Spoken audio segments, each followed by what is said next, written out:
So you finally got a 3D printer, you hit start, and your first few prints look great. But 4 days later, they look like a bird's nest exploded on your build plate. Congratulations! You're officially a maker.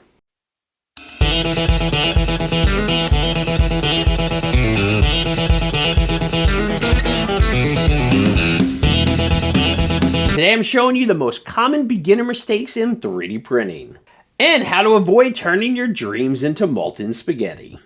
Wet filament. Mistake number 1, don't wash your filament. Yeah, it sounds obvious, but this one is sneaky. Moisture.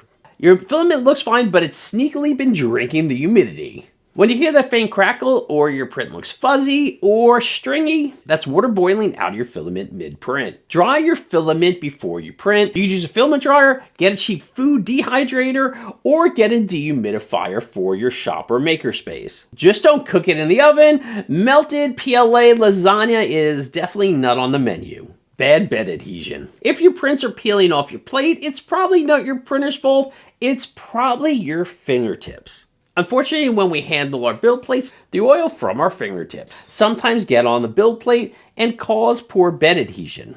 Clean your build plate with some dish soap, some warm water, and a lint-free cloth. Don't forget, first layer temperature matters. You want your plastic to hug your plate, not slide off like butter on hot pancakes. Printing too fast. I get it. You spent hours designing your model and you want it to print as quick as possible so you can actually see your imagination come into reality. But printing too fast can lead to ghosting, ringing, or that my printer just had a seizure layer shift look. Slow down, let your printer be the artist it was meant to be and not a speed runner trying to break a world record.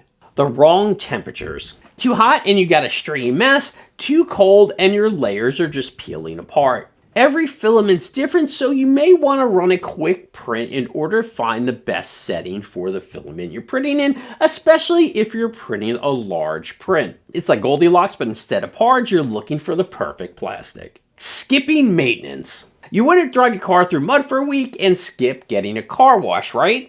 That's the same deal here for your 3D printers. Keep your rails clean, your belts tight, and your nozzles free of gunk. 5 minutes of maintenance could save you 5 hours of rage, or one expensive hot end replacement.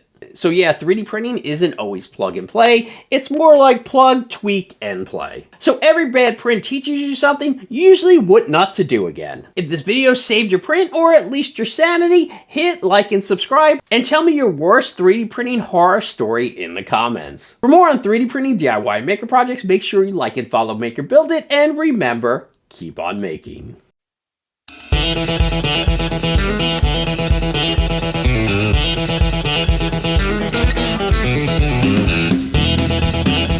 Oh, and remember, fail prints aren't wasted plastic, they're your tuition for the Maker University.